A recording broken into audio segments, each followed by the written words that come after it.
ಸಮುದಾಯ ಆರೋಗ್ಯ ಕೇಂದ್ರದ ವ್ಯಾಪ್ತಿಯಲ್ಲಿ ಬರುವ ಸಮುದಾಯ ಶಾಲಾ ಕಾಲೇಜು ಸ್ವಸಹಾಯ ಸಂಘಗಳಲ್ಲಿ ಈ ಲಿಂಗ ಆಧಾರಿತ ವಿಷಯದ ಬಗ್ಗೆ ಮತ್ತು ಅದನ್ನು ಹೇಗೆ ತಡೆಯಬೇಕು ಎಂಬುದರ ಬಗ್ಗೆ ಸಂಕ್ಷಿಪ್ತವಾಗಿ ಮಾಹಿತಿ ನೀಡುತ್ತೇವೆ. ಹಿಂಸೆ ಎಂದರೆ ಲಿಂಗದ ಆಧಾರದ ಮೇಲೆ ವ್ಯಕ್ತಿಯ ಮೇಲೆ ನಡೆಸುವ ಹಿಂಸೆ. ಇದು ಮಹಿಳೆಯರ ಮೇಲೆ ವಿಶೇಷವಾಗಿ ಪರಿಣಾಮ ಬೀರುತ್ತದೆ. ಕರ್ನಾಟಕದಲ್ಲಿ ಲಿಂಗಾಧಾರಿತ ಹಿಂಸೆ ಅನಾನುಕೂಲ ವರ್ಗದ ಮಹಿಳೆಯರ ಮೇಲೆ ಅಪಾಯ. ಅನಾನುಕೂಲ ಸ್ಥಿತಿಯಲ್ಲಿರುವ ವರ್ಗದ ಮಹಿಳೆಯರು ಹಾಗೂ ಹೆಣ್ಣು ಮಕ್ಕಳೇ ಲಿಂಗಾಧಾರಿತ ಹಿಂಸಾಚಾರದ ಹೆಚ್ಚಿನ ಅಪಾಯಕ್ಕೆ ಒಳಗಾಗುತ್ತಾರೆ. ಪಂಚಾಯತ್ ರಾಜ್ ವ್ಯವಸ್ಥೆ ಮತ್ತು ಮಹಿಳಾ ಸಬಲೀಕರಣ. ಪಂಚಾಯತ್ ರಾಜ್ ವ್ಯವಸ್ಥೆ ಮಹಿಳಾ ಸಬಲೀಕರಣಕ್ಕೆ ಸಹಕಾರಿಯಾಗಿದ್ದರೂ ಕೆಲವು ಸಮಸ್ಯೆಗಳು ಮತ್ತು ಸವಾಲುಗಳು ಇವೆ. ಜಾತಿ, ವರ್ಗ, ಲಿಂಗ ಆಧಾರಿತ ಹಿಂಸೆ.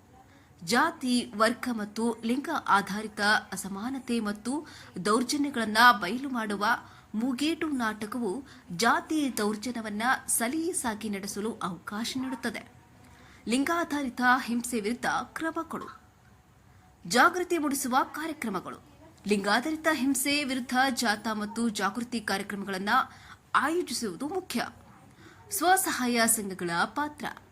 ಮಹಿಳಾ ಸಬಲೀಕರಣದಲ್ಲಿ ಸ್ವಸಹಾಯ ಸಂಘಗಳು ಮಹತ್ವಪೂರ್ಣ ಪಾತ್ರವನ್ನು ವಹಿಸುತ್ತವೆ. ಪಂಚಾಯತ್ ರಾಜ್ ವ್ಯವಸ್ಥೆ. ಪಂಚಾಯತ್ ರಾಜ್ ವ್ಯವಸ್ಥೆ ಮಹಿಳಾ ಸಬಲೀಕರಣಕ್ಕೆ ಸಹಕಾರಿಯಾಗಿದ್ದು ಸ್ಥಳೀಯ ಮಟ್ಟದಲ್ಲಿ ಮಹಿಳೆಯರಿಗೆ ಅಧಿಕಾರ ನೀಡುತ್ತದೆ.